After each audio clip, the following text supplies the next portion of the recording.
La procrastination. Pourquoi on reporte et comment s'en libérer? Vous connaissez cette situation. Une tâche importante vous attend. Vous savez qu'il faudrait la faire, mais vous repoussez. Vous trouvez 1000 choses à faire à la place. Et plus le temps passe, plus le poids de ce que vous avez remis devient lourd.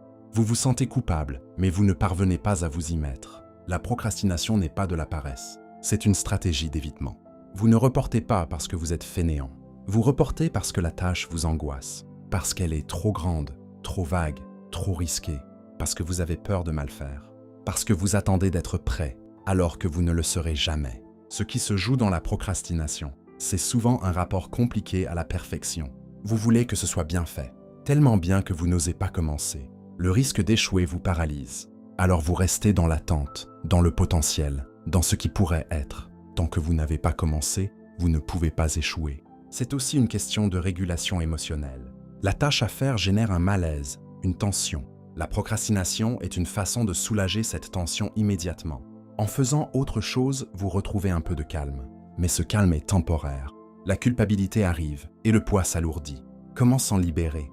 D'abord, arrêtez de vous battre contre vous-même. La culpabilité aggrave la procrastination.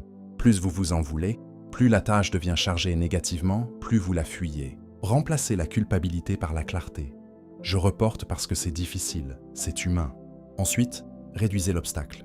Le cerveau a peur du grand, du vague, de l'immense. Découpez.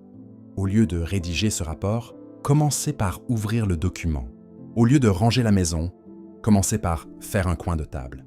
L'action minuscule est plus facile à lancer. Enfin, acceptez l'inconfort. Vous ne vous sentirez pas prêt. Vous n'aurez pas l'élan parfait. Vous aurez envie de faire autre chose. C'est normal. La motivation ne vient pas avant l'action. Elle vient pendant. Commencez. Même mal. Même petit. Le mouvement engendre la suite. La règle des 2 minutes. Si une tâche prend moins de 2 minutes, faites-la immédiatement. Pour les plus grandes, dites-vous que vous n'allez y consacrer que 2 minutes. Souvent, 2 minutes suffisent à débloquer l'élan.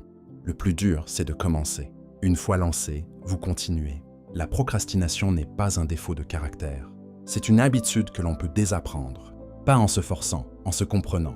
Pas en s'épuisant à vouloir être parfait, en acceptant de commencer imparfait. Le meilleur moment, c'est maintenant. Même mal, même petit, juste maintenant.